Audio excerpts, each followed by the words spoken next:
Right, now we're actually recording. Okay, bro. You can hear me, you know?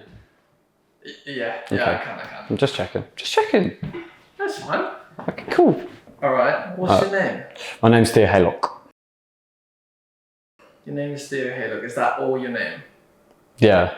Well, what else do you want from my name, boss? Alright, James. Okay. Right. Do you want me to give you my full name then?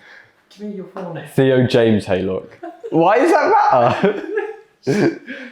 Right. Wait, Theodore. There we go. I don't like being called Theodore though. It's too posh. Alright, Theodore. About your birthday, My birthday? how that date specifically makes you feel? It makes me feel important.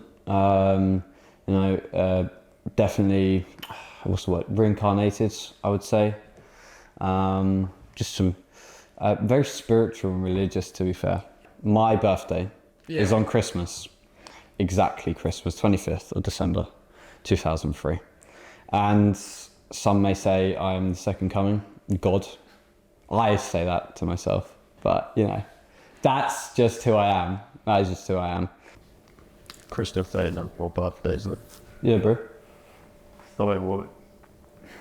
Jesus has my birthday. He Jesus. shares a birthday with you, bro. Yeah, Jesus has my birthday. When he was reincarnated, he was like, I would like to take theirs. Because obviously he knew me already.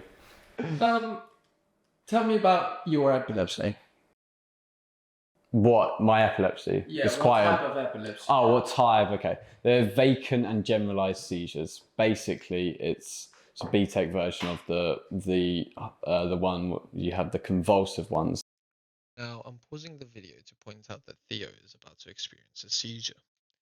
To people that haven't seen his type of seizures, it would seem that nothing is happening.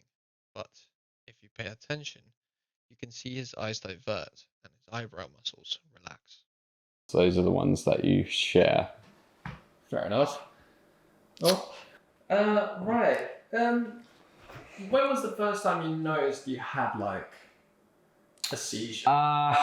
It's a little bit difficult because when I was diagnosed with my epilepsy, I was then able to think about the past, and I think the first one I sort of remember was possibly like year 3, where a teacher told me to do something and I completely blanked. And then, yeah, but my first one could have been whilst playing a game. Yeah, so I had fully rigged up F1, so steering wheel, and I was P10. Then lights went out. Beautiful start, can I say? It's a really good start.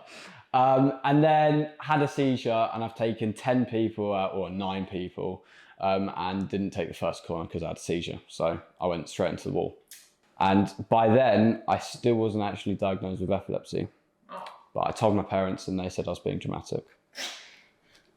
No, they said, oh, we might want to get that checked. But I said, okay, cool. Before I do my driving test. Just make sure. Tell me about your medication. My medication. Yeah. Do you want the full history? So the first one I took was sodium valproate. This was made in the Victorian times. I hated it. It was one of the worst medications compared to what I've got now. It was just bad. It didn't work. And then I found out I was taking it probably for like 2 years or a year, and found out the pharmacy were overdosing me by 1200 milligrams, and found out that they could have killed me with that. So that's good, but you know, I'm still living. Surviving. Still vibing. Yeah, but then I talked to my nurse, and then we've got moved now onto lamotrigine, which is more recent, better, but I mean, you still got hallucinations, which is one of the rarer side effects. Oh, my side effects. Okay, right. I've had tinnitus. It's just ringing in the ear. Hallucinations. Those affect 1 in 10,000 people, one of the rare side effects. And that's been where sometimes either walking into my room and there's a shadow figure or whatever, I don't really know how to explain it. And then someone standing there, or when I've been walking and then there's been someone there and then away, and they've just gone away. I don't know if it counts as hallucination, but then there's like basically voices talking to me. I've had like hallucinations of people kicking the back of my chair. That was really weird because there was a lot of people like around me, and I thought it was just like one of my mates or something like kicking the back of my chair. But every time I looked behind, no one was there. And then the people I was talking to, I was like, was anybody kicking my chair? And they're like, no. Well, for me, I could feel like an actual person was kicking the chair. One of the weirdest ones, I mean, there's a weird one where I was sorting something out with my like just cable management for my laptop, and then like rats came up the wall, like I couldn't, just guessing that it was hundreds of rats. Luckily that wasn't really that weird because I sort of got used to that point. I was like, oh, it's just hallucination. But still, I mean, for someone that hasn't had them before, that'd probably be quite weird. So, How, after like finding out you had epilepsy, has that changed your views in life or like the way you like just live? yeah, I mean, there's certain things where, like, well, I'm not allowed to have a bath, or I'd have to let someone know if I wanted to have a bath in case I have a seizure and drown myself.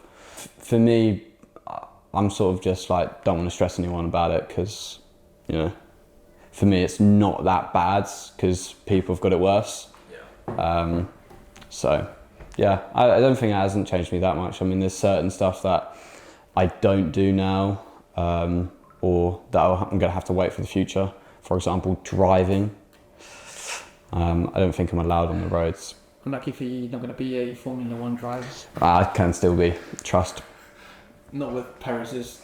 No. Nah, I'll be better than Logan Sargent, trust. Not better than Ollie Berman though. Ollie Berman's elite, yeah.